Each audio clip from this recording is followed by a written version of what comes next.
I think it's on many levels. My own health and well-being massively helped it. You know, from learning about meditation, from starting to do yoga, from you know, just thinking about my own breathing and my own self and my own essence, if you like, to then running.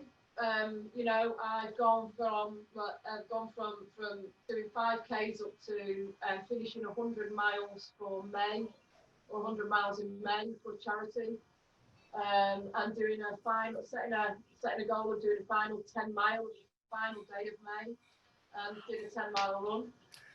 And thankfully was able to do that with a really, really, really good and close friend of mine. So we were able to meet up because it was in May, and it was in May that you could start to train with somebody else.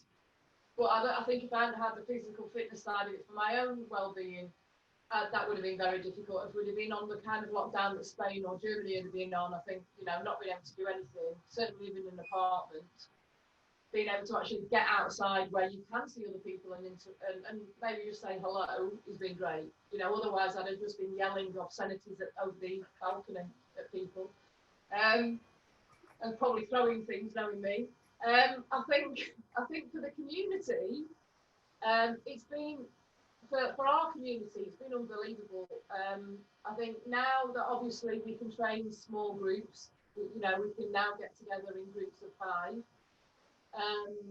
In groups of 6, me and 5 clients. That's priceless, because I can, you know, you can connect again. Although you can't touch, you can connect, and that community spirit comes out again. Everybody's pulling together and everybody's working together.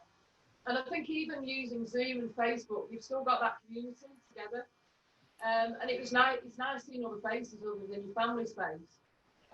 It is for them. I see my face, and that's it.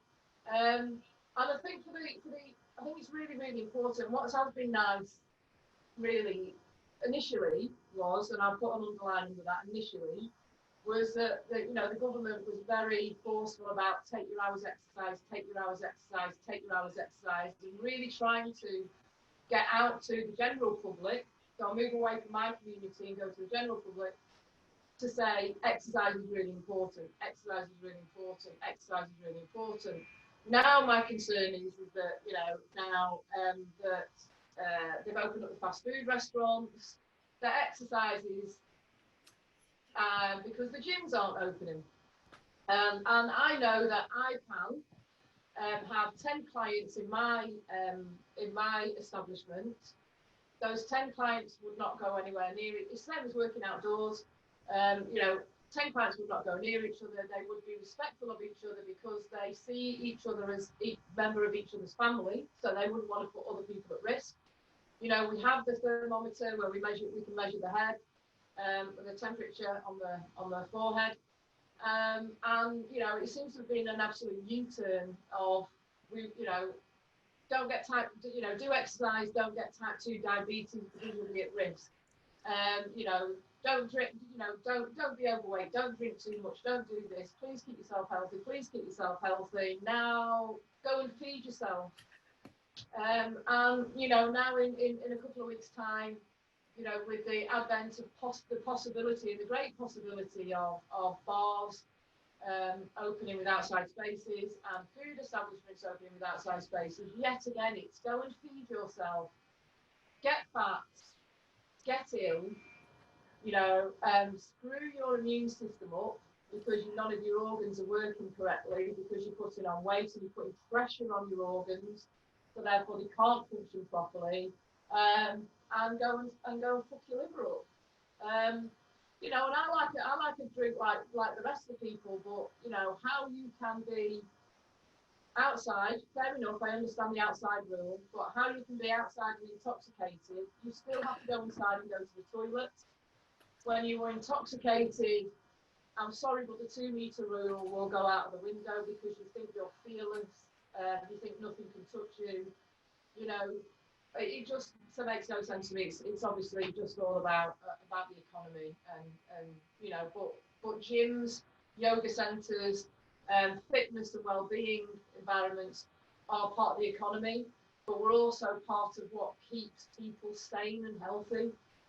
And if you're in an environment or in a community where you're not able to do that, that my fear is for the community. Because or you're going to have still people and genuine people who want to look after this body.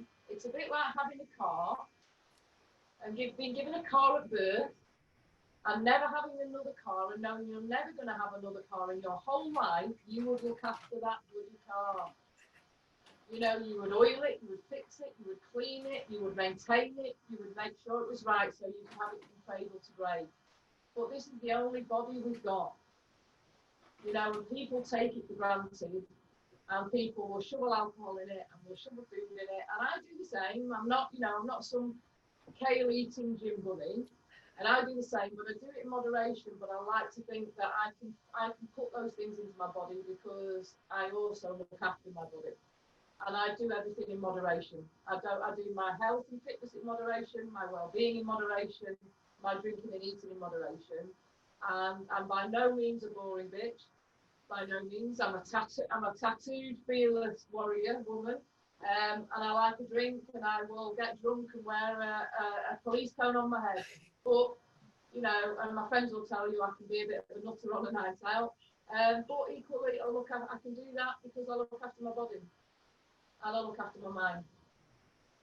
So there you go. I went on a bit of a rant.